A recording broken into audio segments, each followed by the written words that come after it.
Today we are reading from Srimad Bhagavatam, Canto 10, Chapter 6, entitled The Killing of the Demon Putana, Text 1.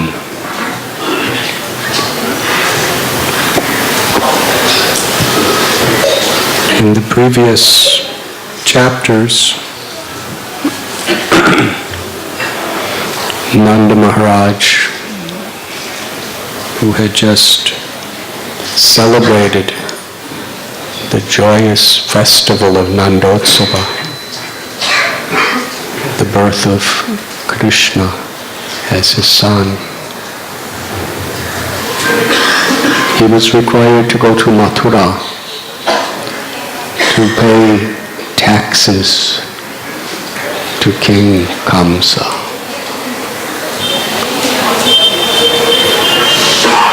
The variations of experiences that we are obliged or destined to pass through in this world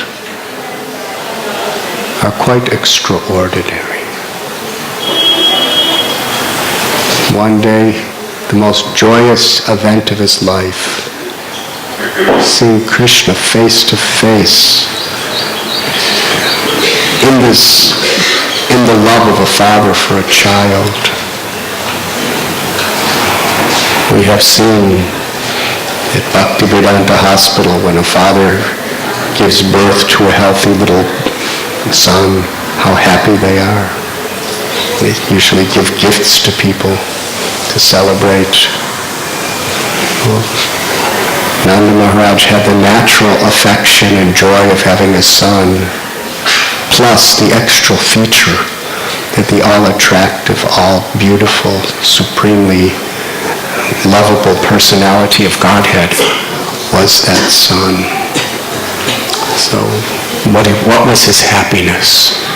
To see, not just to see Krishna, but to see Krishna as a father sees a newborn child of his own.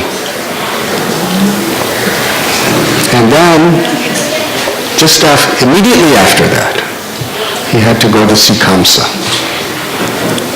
First he's offering a big festival for Krishna with so much wealth, and then he has to offer so much of his wealth to Kamsa in taxes. So he was dutiful. It's the nature of this world, whoever we are. There's a certain responsibilities that we have. Sometimes we like them and sometimes we don't like them. Obviously, Nanda Maharaj was not looking forward to giving his taxes to Kamsa, because he was quite well aware of the very, very cruel, demoniac rule of Kamsa. In fact, his dearest friend and cousin brother, Vasudeva and Devaki,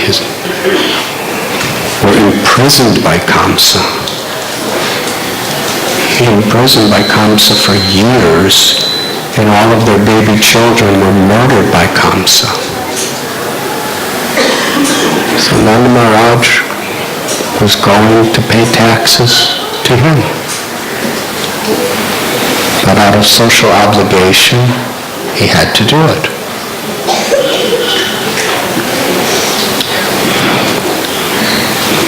While he was there, in his tax-paying mode, he understood that Vasudeva had been released from prison just a few days before, or hardly a couple days before. It was actually on the early morning of the late night of Krishna's birth that Vasudeva, after years in prison, was released.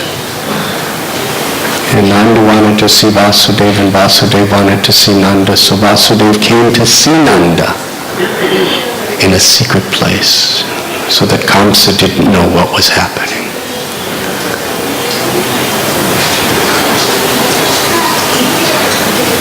And this meeting of these two great fathers of the Supreme Personality of Godhead was such an incredible historical event. Don't you wish their conversation was videotaped? But it's even better because Shukadeva Goswami has spoken it. We should know that reading Srimad Bhagavatam is more powerful than any video or digital format could ever present to the world. Because sometimes we become very much enamored by the sensual experience of things. We don't understand the substance of something. So in the entertainment industry of movie technology or cinema technology, first there were this black and white, and they would crank something and you'd see little figures bouncing around, and there was no speaking, and then they added sound to it, then they added color to it, and then they made it in such a way that you could see it right in your own home, and then they made it digital, so it's practically as seeing live in action with such crisp and colorful experience. But does it actually improve the quality of the experience of watching it? Does it more affect your heart? Whether it's an old black and white movie or whether it's a full digital color on a massive screen that's as big as your house. Round screens and flat screens, and always looking for a better quality screen to enjoy.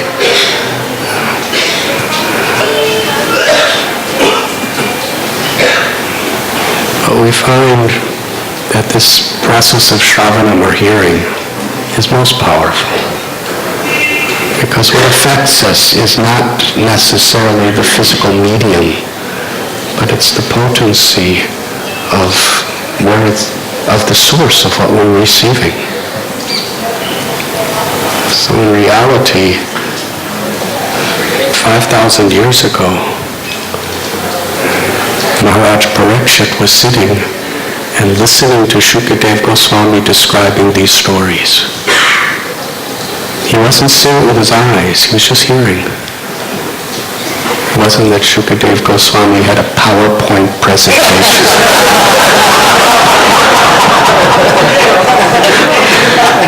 And as he was talking, he was giving them visual effects.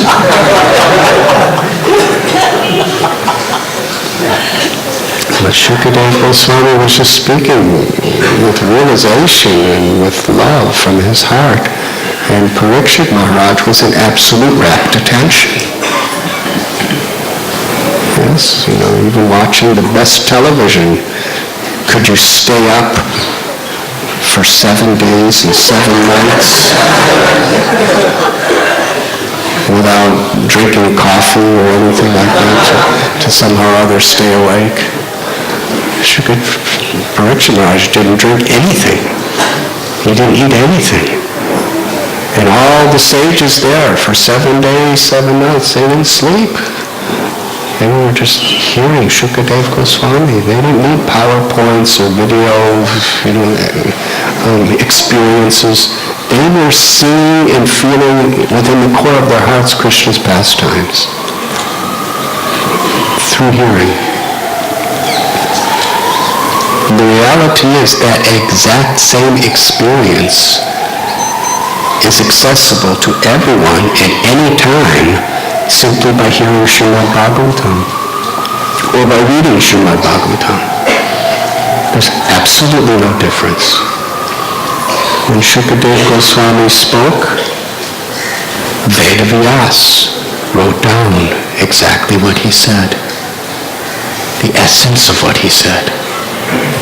And through Vedavyas's writing and Shukadeva Goswami speaking, and then Srila Prabhupada, with his unlimited, pure, ecstatic love, he's translating it into our known language and explaining incredible purports, which are Shukadeva Goswami made it sweeter, the sound of Krishna's pastimes, because it was through the lips and through the heart of his love.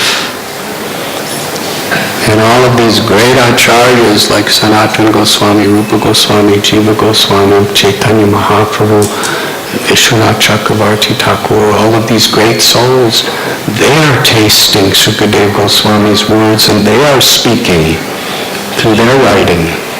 So it's even sweeter. And Prabhupada's giving us everything and everyone with his own ecstatic love. And that's what's here. Simply by hearing, we can experience Krishna's pastimes in full. We're there, according to our consciousness. It's not that we're simply reading something that happened 5,000 years ago. Because Krishna has Nitya Lila. That means every pastime of Krishna is forever taking place somewhere within the universes of this creation. And Krishna's pastimes are beyond time. Sometimes to give authenticity to materialistic people who are very much affected by time, we explain, how this happened 5,000 years ago and how Krishna appeared 500 years ago and how Murari Gupta Prabhu appeared just about 5 seconds ago.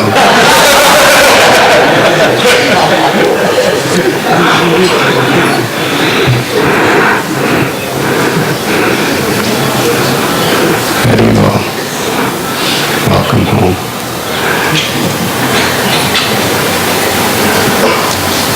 But actually, these are timeless stories. And if we're actually receptive with faith, and we're attentive to hear with enthusiasm, as Parikshit Maharaj was, then we are factually there. Or Krishna in his pastime is here, either way you want to say it. In bhakti, you can say the same thing in so many ways. Krishna's here and we're there. Factually, when we are discussing this story, we are sitting there between Vasudeva and Nanda, observing with our eyes, with our ears, with all of our senses. We're there, observing their conversation in Mathura. And we're also there when Kamsa's, doing whatever he's doing. So we are being given entrance into the eternal pastimes through Shravanam, through hearing. So we can use all this video equipment that's always harassing me when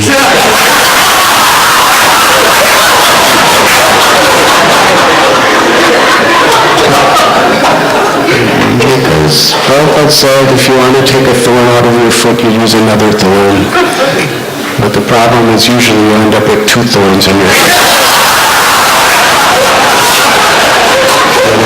Very, very careful. So modern technology, because people are so much addicted to modern technology, it's a medium, so we will use modern technology to somehow or other free people from the influence of modern technology, so that they can actually have the experience of natural life with Krishna, with God. But in reality, we're not dependent on these things. We're dependent on Krishna. And Krishna gives himself in universal ways that are timeless. In every situation, we can hear and we can chant the glories of the Lord.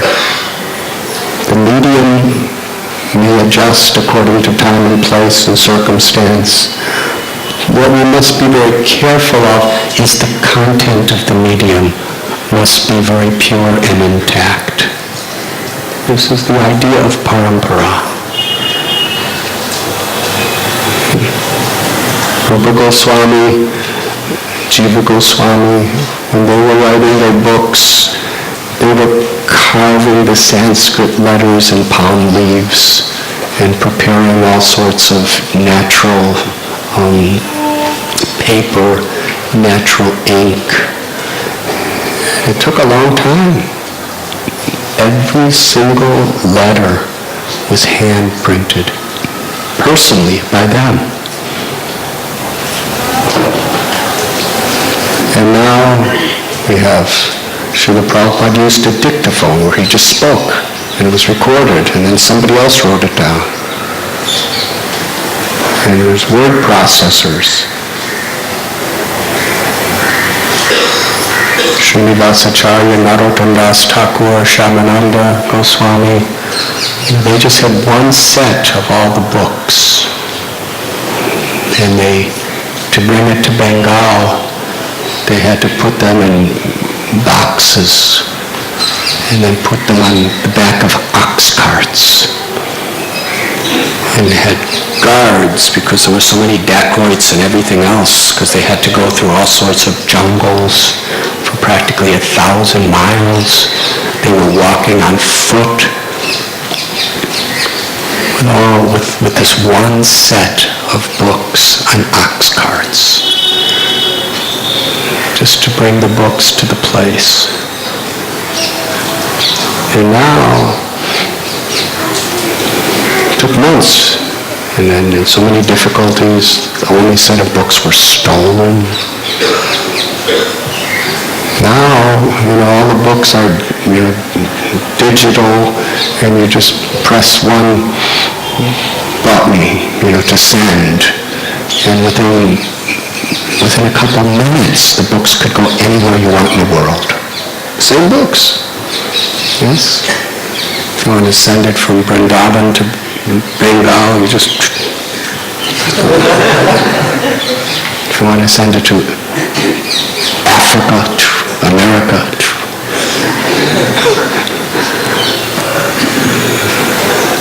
the medium of the books, and millions of people at the same time could download them, read them. So the medium is not important. What's important is the content. Because the book it's the same sound vibration from the heart of the love of the same person.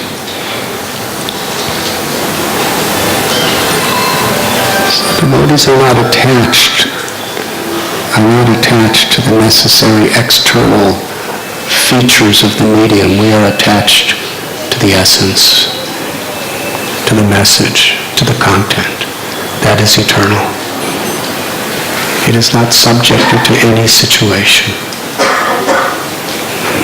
within this ever-changing temporary world.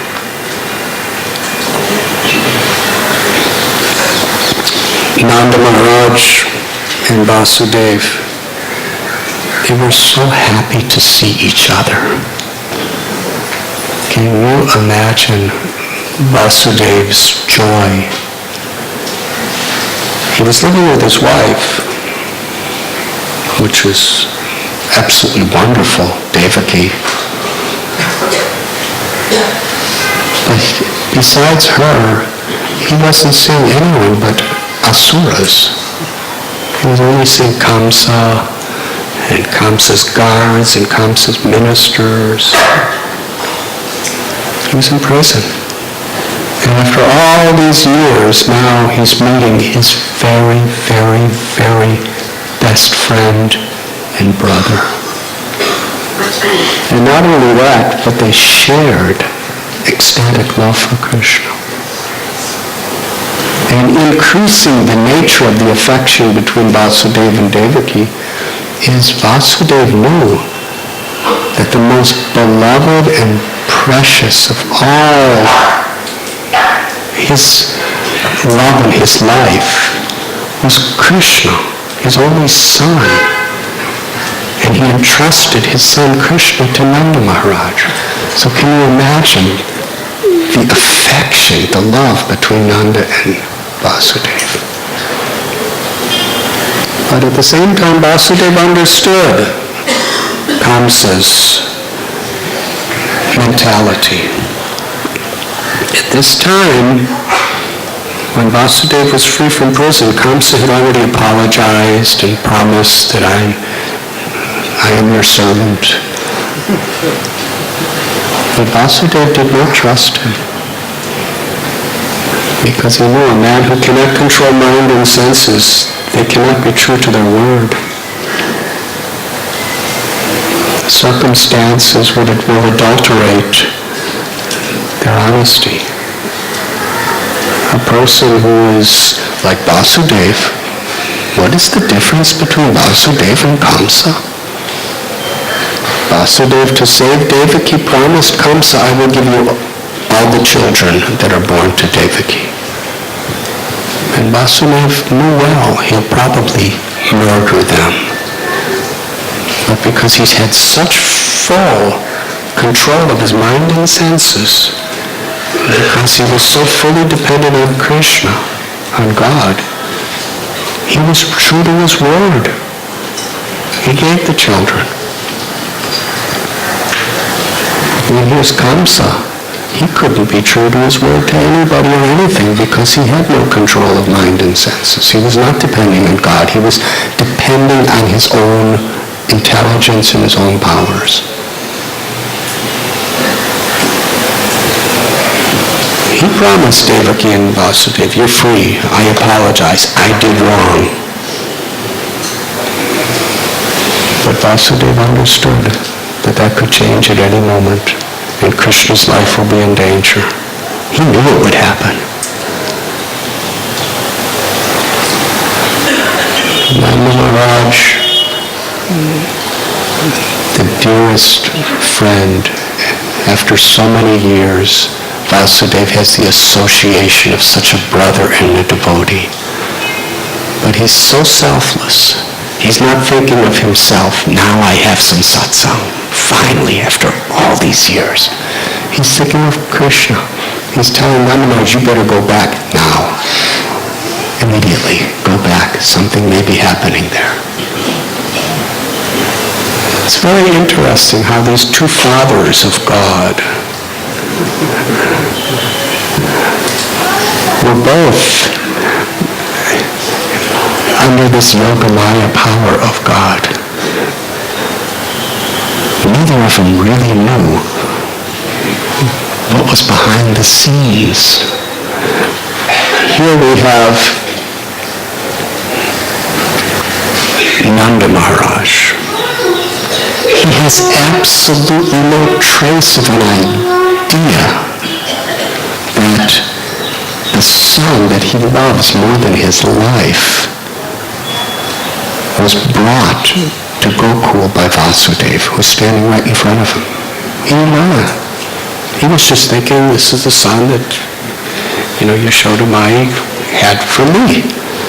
He didn't understand he's the Supreme Personality of Godhead, and he didn't understand that he was brought by Vasudeva. And Vasudeva didn't tell him. But at the same time, Vasudeva didn't understand that this was actually Nanda's son. Vishwanath Chakravarti Thakur explains from the Harivamsa, and Prabhupada tells in brief in his purports, Jiva Goswami and Gopal Champu goes into great detail about the mystery of Krishna's birth. Krishna was simultaneously born to Vasudeva and Nanda, or Devaki and Yashoda. And when Devaki asked the beautiful form of Narayan, who was in the prison cell, to hide that form from Kamsa and take the form of an ordinary baby, then Yogamaya took the little baby child that was born of Nanda and Yashoda and invisibly took him to the prison cell of Kamsa, and that four-armed Vishnu just merged into the original form of baby Krishna.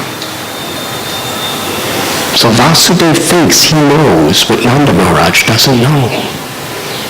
Vasudeva is thinking, he thinks it's his son, but it's my son. I'm the knower of the truth. Nanda Maharaj doesn't know. He had a daughter. The daughter went to the sky somewhere. But Krishna's my son. He doesn't know this. But he thinks he knows. But what he doesn't know is it actually was Nanda Maharaja's son. So they're both in transcendental illusion. And yet they're both completely enlightened in transcendental knowledge. So no one can know Krishna in truth, in full. Vedaham samatitani bharatamani charjana bhavashani chabhutani manitulena kashta. Krishna says, I know everything happening in the past, everything happening in the present. I know all things in the future. I know every living being, their every thought, their every word, their every action, wherever they are. But no one knows me in full. Even the most transcendentally enlightened personalities, nobody can know Krishna in full. In fact, Krishna is so unlimited. When reading Chaitanya Charitamrita, even Krishna doesn't know himself in full. By his own will. See, we cannot know Krishna in full because we're Jiva Atmas, and Krishna's the Paramatma. Bhagavan is the source of the Paramatma. So he has unlimited qualities, unlimited everything. So our perfection is to know Krishna according to how Krishna, by his own sweet will, reveals himself to us. That's the ultimate perfection of life. But it's infinitesimal of Krishna's complete glories. Because even though Krishna has complete glories, the completion is ever expanding. So in that sense, it's always complete, and it's never complete. Because complete means the final, yes? It means there's nothing beyond it. So Krishna is complete, and he is final, and there is nothing beyond him, but always expanding, always growing. So he's eternally expanding, complete. It's inconceivable. You cannot figure it out. You cannot fathom it. But we can bow our heads before that truth that is so far beyond us, even in the highest liberated state. And the more we're liberated, the more we realize how we can't understand Krishna. A neophyte devotee thinks, I know Krishna. I know Krishna was born of Vasudeva and Devaki, and not only that, I've read some of the commentaries of the Acharyas, so I know so many details that you don't know. I know you don't know.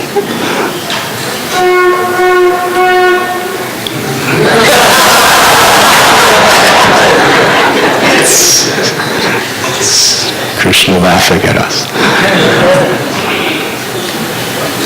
But actually, what do we know?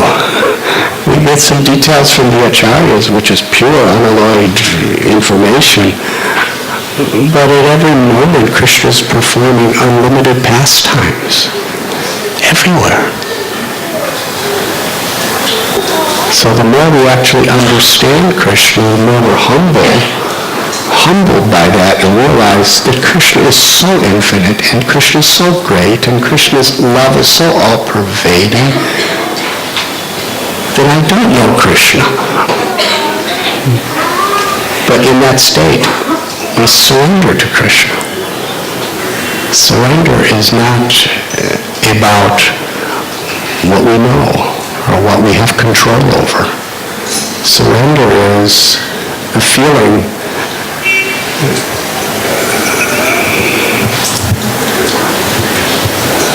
of such humility, complete dependence on the love and the power and the grace of God. So here we find Nanda is talking to Vasudeva. I have my son Krishna, who was born yesterday in Gokul. And he's giving Vasudeva the information. not knowing that Vasudeva is thinking that, Nanda, I'm not going to tell you what's happening. I know you don't know. It's my son. It's not your son, it's my son, but I'm not going to tell you that. But what neither of them know is it actually is Nanda's son. And also, what Vasudeva is saying is absolutely true, and what Nanda's thinking is absolutely true, even though there's a total contradiction between the two. Welcome to the path of bhakti.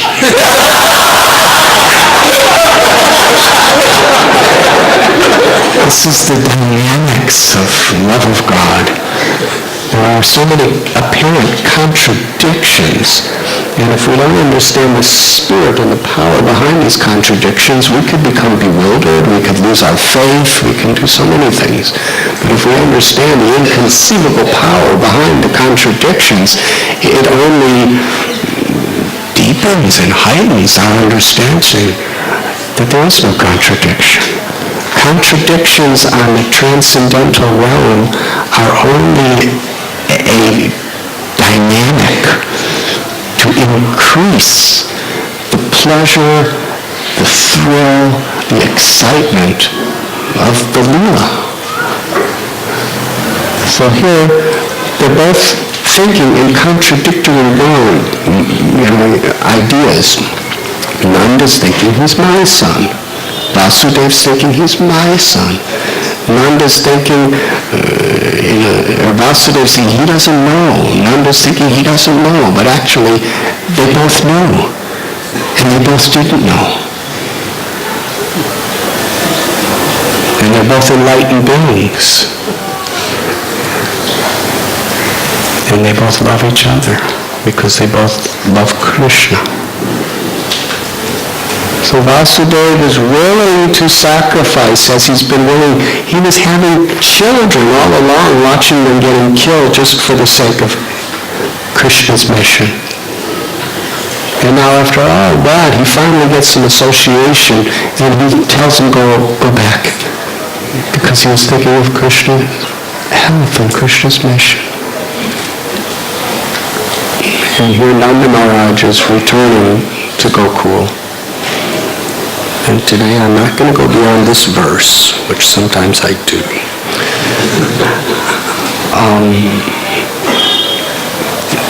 The incredible consciousness of Nanda Maharaj as he's walking home. And the transcendental pastime that Krishna's performing here through the mind of his devotee, Nanda Maharaj. Krishna is the Supreme Personality of God. Krishna's true Bhagavan Swayam. He's the source of Narayan. He's the source of Vishnu. He's the source of all avatars. He's the Purna avatar, the full, complete manifestation of the absolute truth.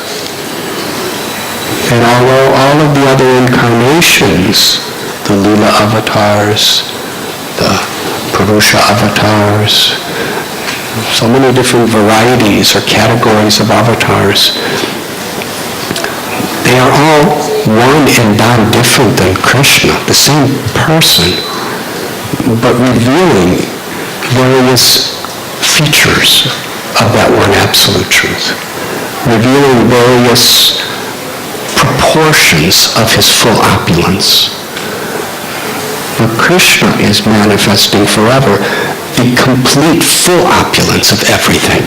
His other incarnations are partial.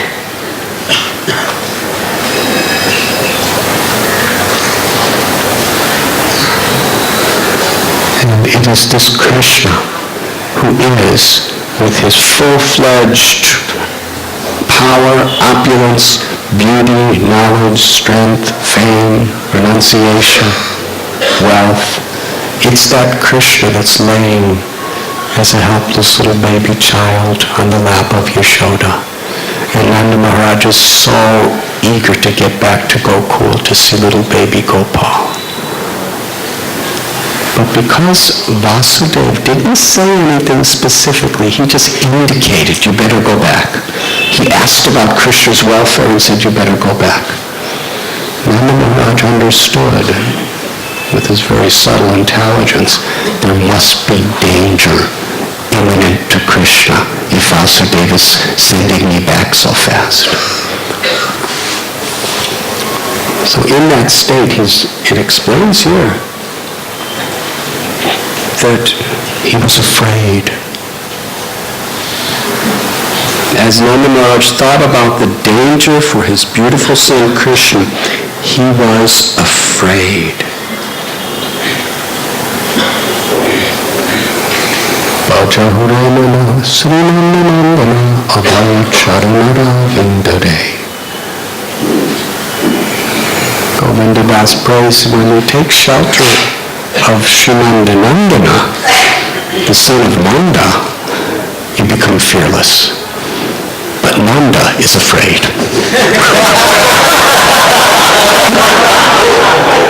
This is another one of those contradictions we're talking about.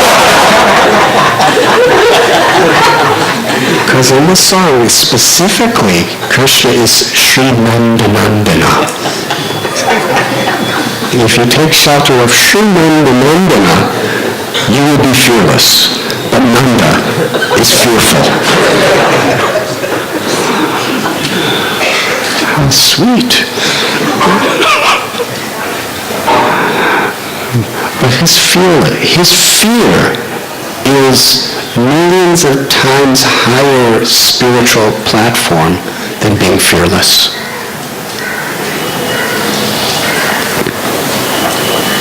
That is Nanda.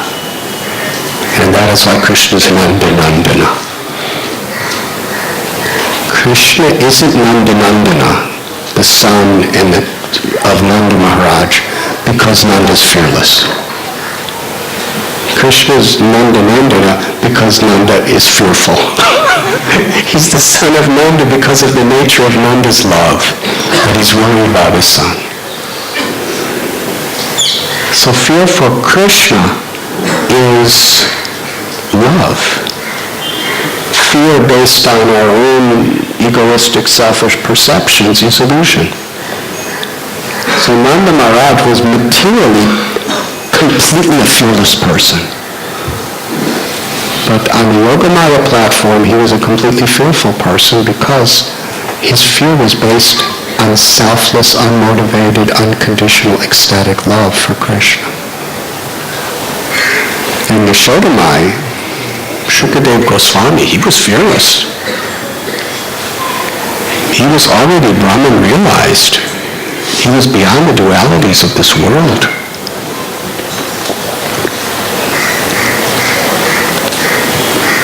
Can you imagine how detached this person is? It was time for him to be born from the womb of his mother, and he just decided, forget this birth stuff. I'm just going to stay right here. You know, he really applied this principle that you don't have to change your physical location to be God conscious. You know, we've heard this before. You don't have to change your position. Just remember Krishna. Well, he was really extreme like that. Okay, here I am now. I'm in the womb of my mother. No need to change anything. He stayed there for 12 years. The pregnancy deadline was 9 months. But he stayed inside the womb of his mother for 12 years. Didn't see the light of day. Didn't get any nice prasad. Yeah, so I don't know what babies eat when they're in the womb. You know, the mother somehow or other, feeds the baby with something. Probably doesn't taste very good. You doctors probably know better than me what it is the baby eats in the womb. They don't even eat with their mouth. Because the tongue is a very important element that everyone wants to satisfy. Yes. When you're in the womb of your mother, you don't eat anything with your tongue. the food somehow or other just, I guess, goes through that tube, yes, and goes into you, and you don't know what's going on. It's like being an IV or something. For any of you who have been on IVs in intensive care, you just want to get out and eat prasad, you know? Forget about all this nourishment coming through my veins and those tubes hanging there. Well, Shukadeva Goswami was willing to stay in IV for his whole life. In his mother's womb, couldn't see anything, couldn't hear anything, couldn't eat anything.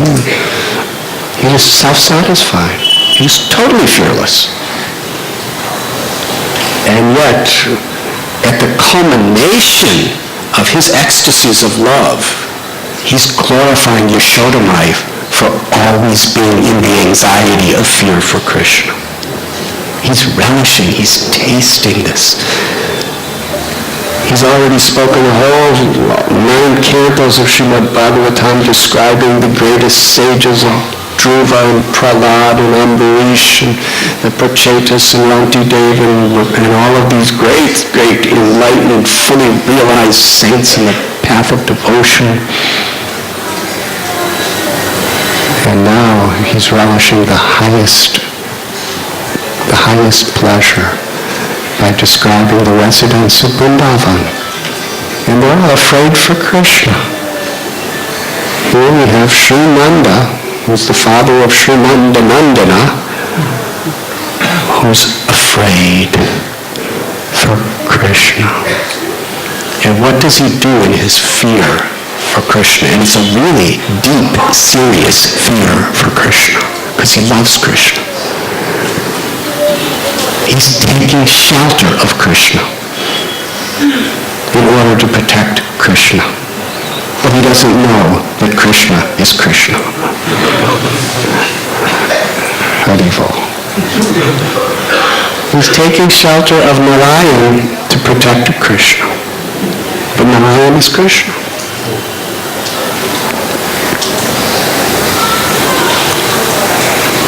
We see in a later chapter of Srimad Bhagavatam where Arjuna is looking for the children of that dead Brahmin, and Krishna puts him on a chariot and says, "Come, let's go find him." And they go beyond the cosmic manifestation practically to Mahavishnu.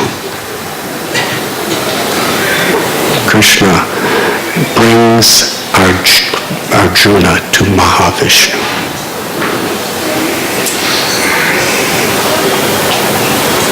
The size, the power of Mahavishnu. Can you imagine having darshan of Mahavishnu? Of course, in many temples in South India, there's Mahavishnu, different Garbhodakshaya Vishnu, but to actually see the Mahavishnu of the cosmos in his full-scale form, he's really Maha.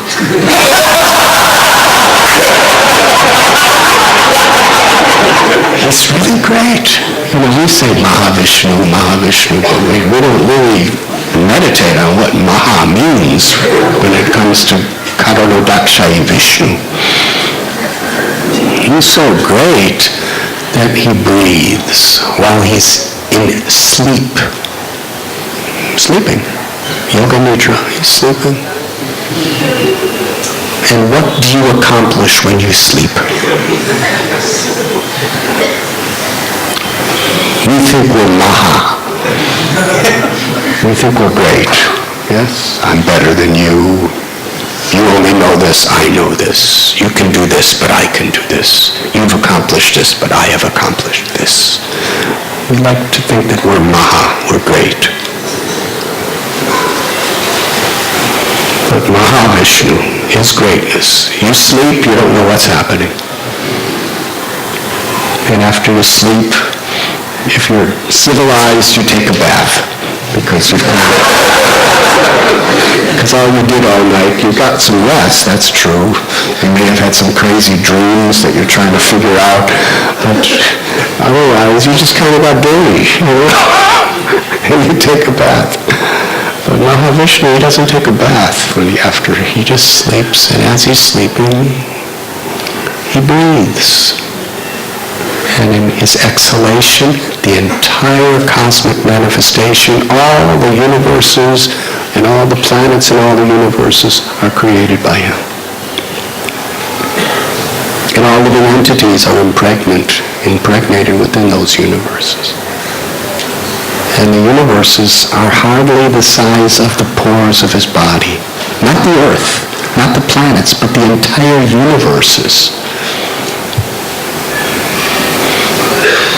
No, you can't even see the pores in your body. I challenge anyone in this room, medical doctors or brahmacharis, whatever you may be, can you tell me how many pores are in your body? Maharaja Gupta, you're a doctor.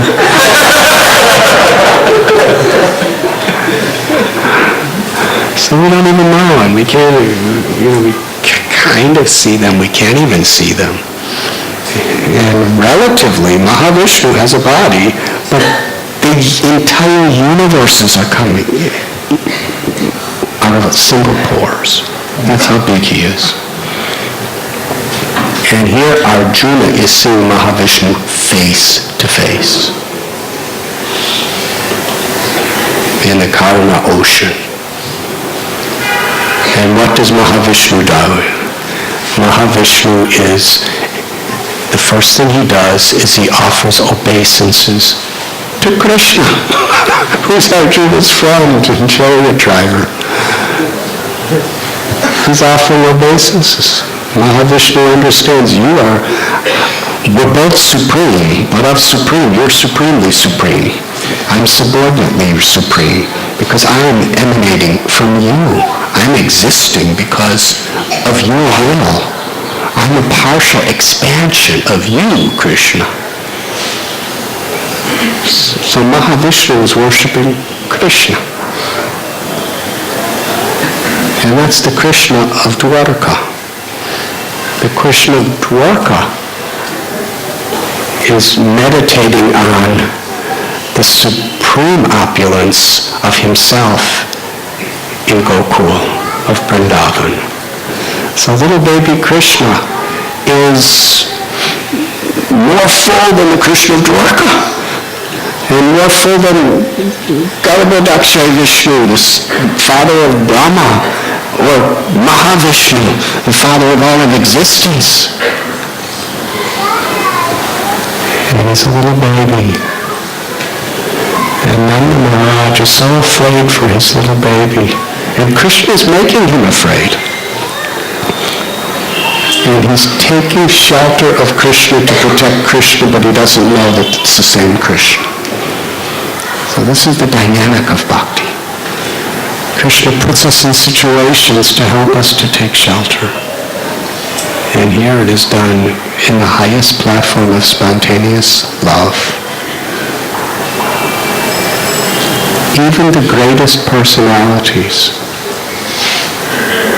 they take shelter constantly of the Lord. Sharanagati.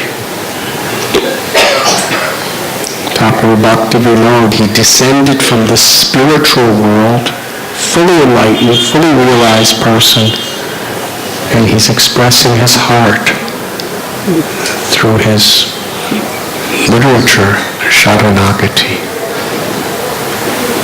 to take shelter of the Lord. Because in the Sharanagati is the expression of the deepest and highest love for the Lord.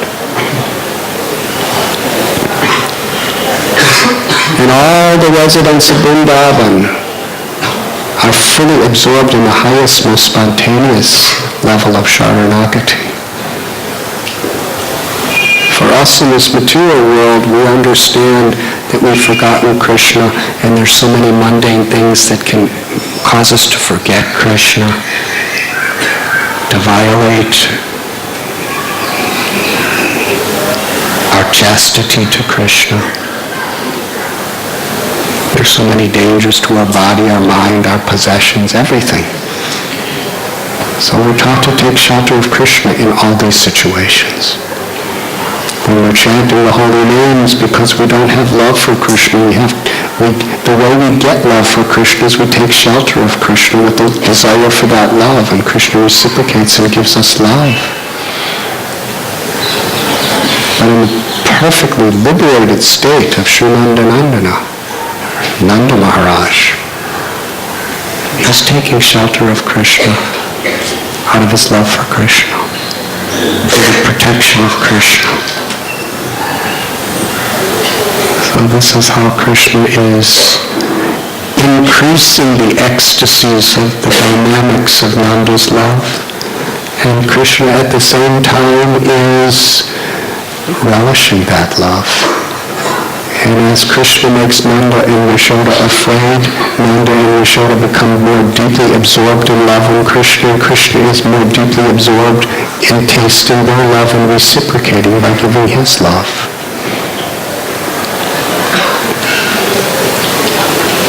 And what's about to happen? I said I'm not going to go beyond this verse, but a little glimpse.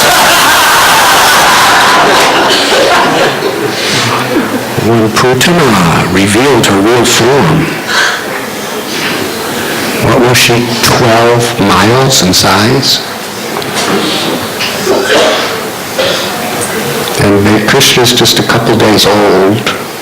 And he looks like a little baby that's just a couple days old, although he's